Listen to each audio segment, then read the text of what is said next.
ગતિવિધિઓ પર આપ નજર રાખતા રહેજો। તો સૌથી મોટા અપડેટ છે ચંડોળા કેનાલની આસપાસનો તમામ વિસ્તાર તોડી પડાશે અને સૌથી વધારે મહત્વપૂર્ણ બાબત 10 વર્ષથી જે લોકોને કાયદેસર રહેવા હોવા છતાં નર્મદાનું પાણી નહોતું મળતું તેને લઈને પણ હવે રસ્તો સાફ થશે, કારણ કે અહીં 10 વર્ષથી આ લોકોને નર્મદાના પાણીની લાઈન બ્લોક થવાને કારણે પાણી નહોતું મળી રહ્યું, કારણ કે આ લોકોએ અહીં કર્યું હતું ગેરકાયદે બાંધકામ।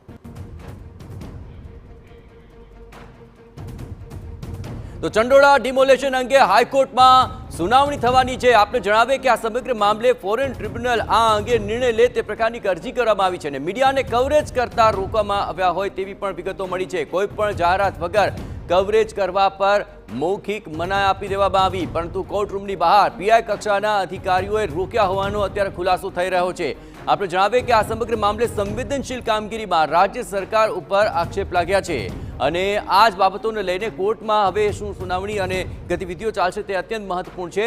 પણ રજા હોવા છતાં અહીં 18 જેટલા કર્મચારીઓ ઉપસ્થિત છે અને વધુ વિગતે કોર્ટની કાર્યવાહી પર વાત કરવા જોડાઈ રહ્યા છે TV9 સંવાદદાતા રોનક પરમાર। રોનક, શું અત્યારે કોર્ટમાં ચાલી રહ્યું છે સુનાવણીને લઈને? પહેલાં તો ખાસ કરીને શું અરજી થઈ છે, શું માંગ થઈ છે અને આજની સુનાવણી કેટલી મહત્વપૂર્ણ?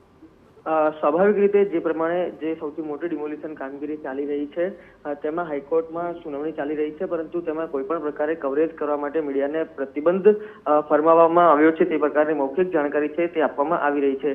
ખાસ કરીને આજે અજુગતું એ છે કે કોર્ટની બહાર જે પીઆઈ કક્ષાના અધિકારીઓ છે તે તૈનાત કરવામાં આવ્યા છે। આ ઉપરાંત જે પીઆઈ કક્ષાના અધિકારી છે તેમના તરફથી પણ મૌખિક સૂચનો આપીને જે મીડિયા પર પ્રતિબંધની વાત છે તે હાલ કરવામાં આવી રહી છે। ખાસ કરીને જે ન્યાયાધીશ છે તેમને પણ જે કહી શકાય કે એમના દ્વારા આ પ્રકારનો નિર્ણય છે તે આપવામાં આવ્યો હોવાની જે મૌખિક જાણ અત્યારે જે પત્રકારો છે તેમને કરવામાં આવી રહી છે, પરંતુ સ્વાભાવિક રીતે જે મીડિયા કામગીરી કરવામાં આવતી હોય છે તેને અટકાવવામાં હોય અથવા તો બધી સેન્સિટિવ હોય તેવા પ્રકારના કિસ્સાઓમાં અગાઉથી કોઈ સર્ક્યુલર અથવા તો તે પ્રકારની જોગવાઈ છે તે કરવામાં આવતી હોય છે, પરંતુ આજે જે સૌથી મોટી ડિમોલિશનની કામગીરી થઈ રહી છે તેમાં કોઈ પણ પ્રકારની જે સર્ક્યુલર અથવા તો પછી એક જાણ કર્યા વિના જે મીડિયા છે તેમને કવરેજ કરતા રોકવામાં આવી રહ્યા છે। અને માત્ર એટલું, પરંતુ એક તરફ સરકાર દાવો કરી રહી છે કે તેઓ સૌથી મોટું ડિમોલિશન રાજ્યનું કરી રહ્યા છે, પરંતુ આ પ્રકારે જ્યારે અર્જન્ટ હિયરિંગ રજાના દિવસે હાઈકોર્ટમાં થઈ રહી છે ત્યારે હાઈકોર્ટમાં જ શું થઈ રહ્યું છે તેનાથી મીડિયાને હાલ અજાણ રાખવામાં આવી રહી છે।